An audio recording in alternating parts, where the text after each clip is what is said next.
The California sun blazed intensely, streaming through the floor-to-ceiling windows of the apartment living room and heating the floor until it felt scorching.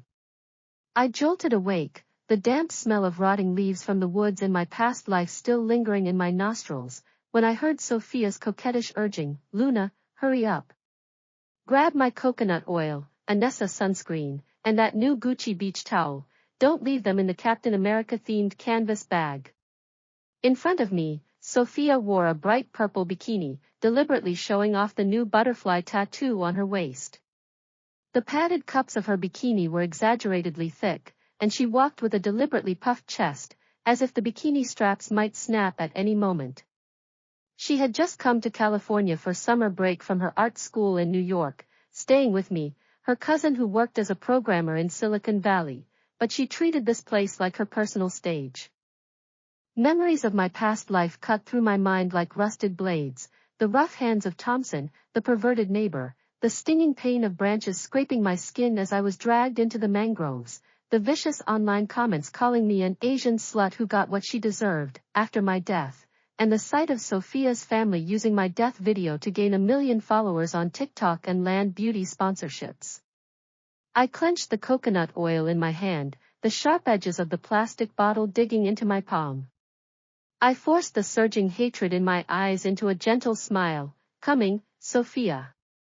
This bikini looks amazing with your tattoo. All the guys by the pool downstairs will definitely be stunned."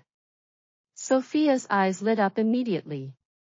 She twirled in front of the entryway mirror. "Of course it does.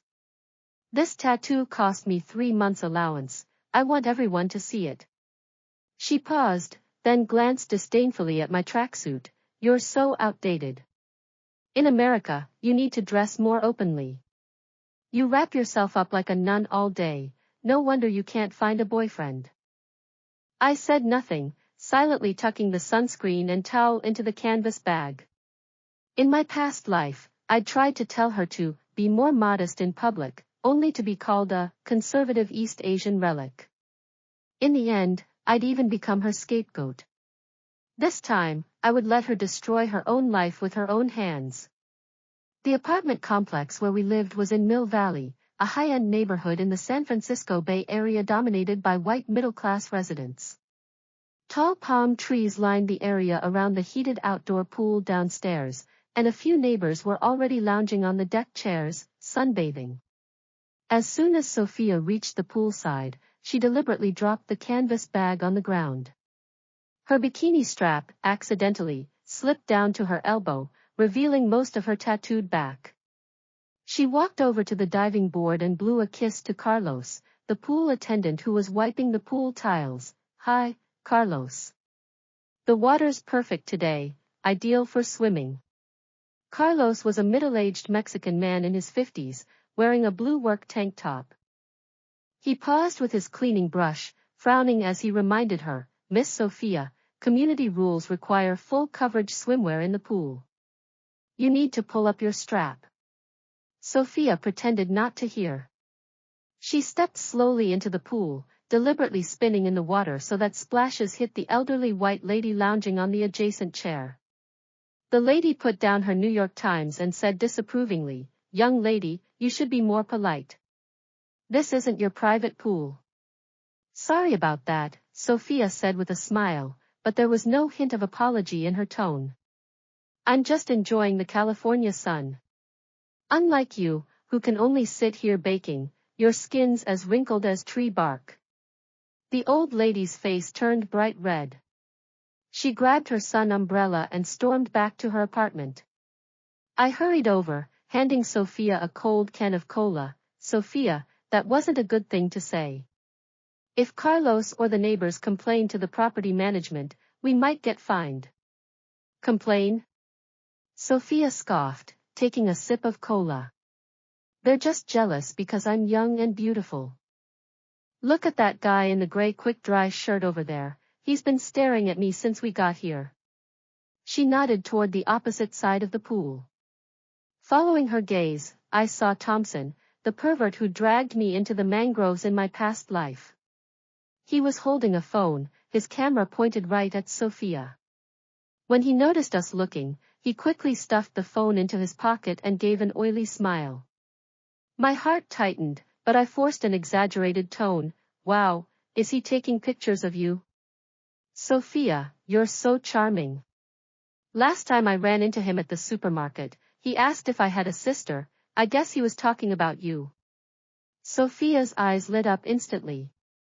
She waved in Thompson's direction, then deliberately pulled down the waistband of her bikini to show off the butterfly tattoo on her hip. Thompson stood up immediately and walked over to the pool, holding a glass of iced beer. Hi, beautiful.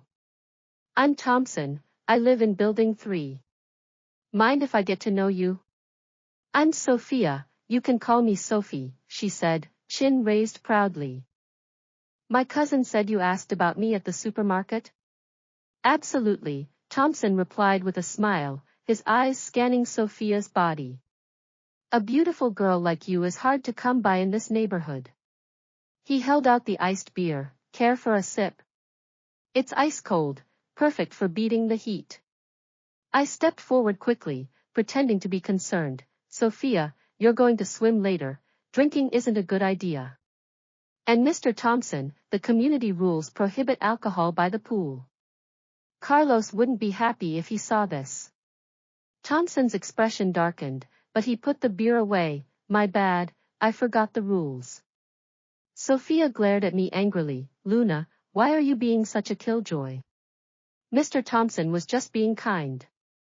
She turned back to Thompson, giving him a sweet smile. Maybe next time. I'll treat you to a drink at the bar outside the community sometime. Thompson's eyes lit up. He pulled out his phone. Let's add each other on Facebook to stay in touch. After they exchanged friend requests, Thompson lingered for a few more minutes before finally leaving. As I watched him walk away, I tightened my grip on my phone. I'd secretly recorded him taking photos of Sophia and offering her beer. With Thompson gone, Sophia started showing off in the pool. She swam on her back, deliberately keeping her chest above the water, then she leaned against the pool edge, batting her eyes at every man who walked by. Soon, a crowd of men gathered by the pool, some taking photos with their phones, others whistling. Carlos approached again, holding the community rules handbook. Miss Sophia, 3 neighbors have already complained. Please follow the rules, either fix your swimsuit or leave the pool. Complained? Sophia stood up in the pool, water dripping down her body. They're just jealous. This is a public pool, I can wear whatever I want. Who do you think you are, a Mexican, to tell me what to do? Carlos's face turned bright red. He picked up his walkie-talkie. This is the pool area. Need property management assistance, resident violating rules and refusing to comply. Sophia panicked when she realized he was actually calling for help, but she still put on a brave face. Call them then. I didn't do anything wrong. She climbed out of the pool, grabbed her canvas bag, and snapped, Luna, let's go. I don't even want to be in this lousy pool anyway. When we got back to the apartment, Sophia threw the canvas bag onto the sofa and complained, that Carlos is totally targeting me. And those neighbors, they act like they've never seen a woman before. She picked up her phone, scrolling through Thompson's Facebook profile. Thompson's nice though, he's handsome and such a gentleman. I handed her a glass of water. Sophia, Thompson seems a little off. You should stay away from him. I heard from the property management last time that he was reported for harassing neighbors before. Harassing neighbors? Sophia scoffed. Those women were probably just trying to get attention from him. You're just too cowardly. In America, you have to go after what you want.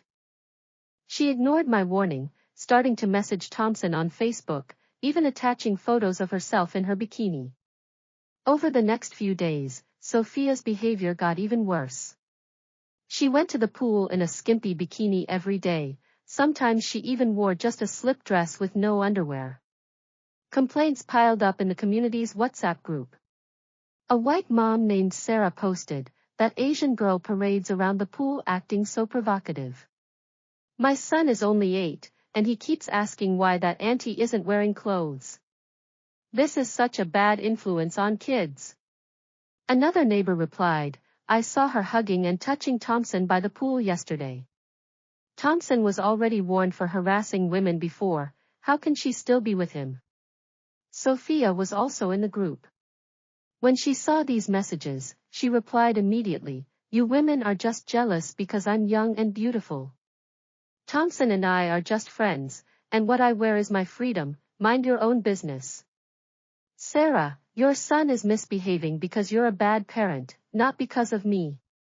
Her reply blew up the group. Sarah fired back, how dare you say that? My son is only 8. You should set a good example for kids, not act like a floozy here. Neighbors jumped to Sarah's defense, some said they'd complain to the property management, others threatened to call the police. I watched the messages, then deliberately handed my phone to Sophia. Sophia, the group's blowing up. Maybe you should apologize to calm things down before it gets worse. Apologize? Sophia threw the phone onto the sofa. Why should I apologize? They started this. She picked up her own phone and started arguing with the neighbors, using increasingly rude language. She even posted more provocative photos of herself with the caption, go ahead and post your own if you're so brave, otherwise, stop being jealous. Soon after, there was a knock at the door. Sophia thought it was Thompson, so she rushed to open it, only to find 2 police officers and Mark, the property manager, standing outside. Mark frowned, Miss Sophia, we've received multiple complaints about your inappropriate behavior in public areas and your verbal abuse of neighbors. Please cooperate with the police investigation. Sophia's face turned pale. She hid behind me, whispering, Luna, tell them I didn't do anything wrong, they're framing me. I smiled at the police officers and pulled out my phone. Officers, I have some evidence that might help clarify things. I played the videos I'd recorded, Sophia exposing herself in the pool, insulting Carlos and the neighbors, and Thompson taking photos of her. Officers, my cousin just came from New York. She might not be familiar with California's community rules, she didn't mean any harm. But Mr. Thompson took photos of her without permission and tried to give her alcohol, that could be harassment. After watching the videos, the officer turned to Sophia, Miss Sophia, under California law, intentional public exposure can constitute indecent exposure. Additionally, your verbal abuse of neighbors violates community rules. We're giving you a warning, if we receive more complaints, we'll take legal action. He then turned to the property manager, Mr. Mark, please strengthen and reinforce security at the pool area to prevent similar incidents from happening again. After the police left, Mark spoke seriously to Sophia, Miss Sophia, this is your final warning. If we get one more complaint, you'll have to move out of the complex. With that, he left too. Sophia slammed the door shut and snapped at me, Luna, why did you show those videos to the police? Are you trying to sabotage me on purpose? I was just trying to help, I said, pretending to look wronged. If I hadn't shown them the evidence, the police might have taken you away. And Thompson took photos of you without permission, we need the police to know that, so he won't harass you again. Sophia paused, seeming to believe me. She sat down, scrolling through her messages with Thompson. Thankfully, Thompson isn't mad at me. He even sent me a message to comfort me just now. She looked up at me, Luna, come with me to the pool tomorrow. I want to apologize to Carlos and the neighbors, we can't risk getting kicked out. I sneered inwardly, but nodded, okay, I'll go with you. The next day, as soon as we reached the pool, we saw Thompson sitting on a deck chair with a glass of iced coffee. When he saw Sophia, he stood up immediately. Sophie, are you okay? I was worried when I heard the police came to see you yesterday. I'm fine, Sophia smiled. It was just a misunderstanding. I'm here to apologize today. She walked over to Carlos, looking slightly embarrassed. Carlos, I'm sorry about what happened before. I shouldn't have snapped at you, and I shouldn't have broken the community rules. Carlos looked surprised for a moment, then nodded. It's okay, just follow the rules from now on. Just then, Sarah walked over with her son. Sophia hurried over. Miss Sarah, I'm sorry about what I said about you and your son earlier. I apologize. Sarah glanced at her, said nothing, and just pulled her son over to another deck chair. Sophia looked awkward, so Thompson stepped forward to comfort her. Don't worry about it, Sarah's always like that. She's just jealous of you. He leaned in, whispering, I'm having a small party with a few friends at the mangroves tonight. Do you want to come? We can talk more there. Sophia's eyes lit up. She agreed immediately. Sure, I'll come tonight. Hearing their conversation, my heart tightened. In my past life, Thompson had killed me in those mangroves. I hurried over. Sophia, the mangroves are so remote, it won't be safe at night. And we don't know Thompson's friends, maybe we shouldn't go. Stay out of this, Sophia snapped. I already promised Thompson, I can't back out now. She turned to Thompson. What time tonight? How will I get there? I'll pick you up at 8 p.m., Thompson smiled, a strange glint in his eyes. At 7:30 that evening, Sophia started getting ready. She put on a black slip dress, applied heavy makeup, and sprayed on perfume. I watched her, then said deliberately, Sophia, we don't know Thompson's friends. What if something happens? Let me go with you, I can help if there's danger. No need, Sophia waved me off. Thompson and I are just going to a party, what could go wrong? Stay home and wait for me. At exactly 8 p.m., there was a knock at the door. Thompson was wearing a black jacket and carrying a black bag. Sophie, are you ready? Let's go. Sophia nodded and followed him out. I stood by the window, watching Thompson's car drive away from the complex. Then I picked up my phone and called the police. Officer, I need to report a possible danger. My cousin Sophia might be in trouble. She's going to a party at the mangroves tonight, invited by a man named Thompson. Thompson has a history of harassing women, and the mangroves are really remote. I'm worried something bad will happen to her. After listening to me, the officer said, Ma'am, please stay calm. Tell us your cousin's appearance and Thompson's license plate number. We'll send patrols to the mangroves immediately. I gave them Sophia's description and Thompson's license plate number, then hung up. I sat on the sofa, waiting. In my past life, I'd failed to call the police, which let Thompson get away with his crimes. This time, I would make him pay for what he'd done. About an hour later, my phone rang. It was the police. Ma'am, we found your cousin near the mangroves. She's unharmed, but Thompson tried to sexually assault her. We've arrested him. Your cousin is at the police station now. Can you come pick her up? I rushed to the police station. As soon as I arrived, I saw Sophia sitting on a chair, her eyes red from crying. When she saw me, she ran over and hugged me, sobbing, Luna, thank you. If you hadn't called the police, something terrible would have happened to me.